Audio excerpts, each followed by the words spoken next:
I just want to talk about the Commanders, and I'm playing in the background, but I want to talk about them in real life. I could not be more proud of this team. Let me explain. We're not that bad. We're honestly the most underrated team this year. Jaden Daniels has been injured. Terry McLaurin has been injured. Debo Samuel has been injured. John Bates has been injured. Sam Cosmi has been injured. Who else has been injured? Let me see. Oh yeah, also another problem. Frankie Louvu gets fined for hip drop tackles, but they don't throw a flag when Jaden Daniels gets hip drop tackled. That pisses me off. Jonathan Jones has been injured. Will Harris has been injured. Austin Eckler has been injured. Noah Brown has been injured. Luke McCaffrey was on pace for over 400 yards, injured. Dorrance Armstrong was top 6-7 in sacks at some point this year, I'm pretty sure, injured. Javon Jean Bepside and Detrich Wise, two great run-stopping DNs, injured. Trey Amos, injured. Lattimore's 50-50. 50% of the time he's great, 50% of the time he's doo-doo. Injured. Ever since Dan Quinn took over as the defensive coordinator and called defensive plays, we were balling out on defense. Now let's talk about our schedule. Giants 1-0.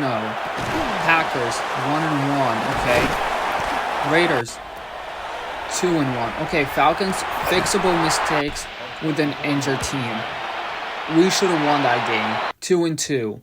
Chargers 3-2. Bears injured, so they ran through our team, and we should have won that game. 4-2. Cowboys BTA 4-3. Chiefs, if Dan Quinn called the plays and we were healthy, we would have won, honestly. So 5-3. Seattle Seahawks. Now, I'm not gonna lie, even if we were starters in, we would have still lost.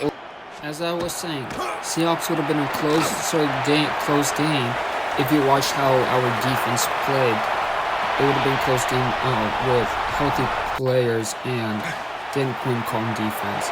Lions, they got this game. Dolphins healthy, we would have won. And Broncos healthy, we would have won. Finally, the last thing I gotta say is we lose games that help us get a better pick. For example, Dolphins. We had the same record. Them winning that game helped us get a lower pick than them. We're losing games now and getting top 7 picks. Later on, it's going to be top 5. So really, when we lose, we still win. Like, at this point, we're not even going to make the playoffs. So might as well lose out, get great picks in return. Get a great high pick in return and draft a superstar or a player that's going to change the impact on the game rather than have like a 12th pick, 15th pick and draft someone who's pretty good, great, but not like elite or franchise player that won't have a significant impact, if you know what I mean. But that's just my personal opinion. So, I think Commanders are doing a great job this year with everything that's happening. And maybe it's not how it was supposed to be. It is. At least it's going great. The last thing I want to say is, fuck Dan Snyder. At least we had hope the last 3 seasons coming into this season during summer, approaching preseason. At least we had some hope. With Dan Snyder, we had no hope in the off-season or approaching preseason. Now we have hope with a new ownership and all of this.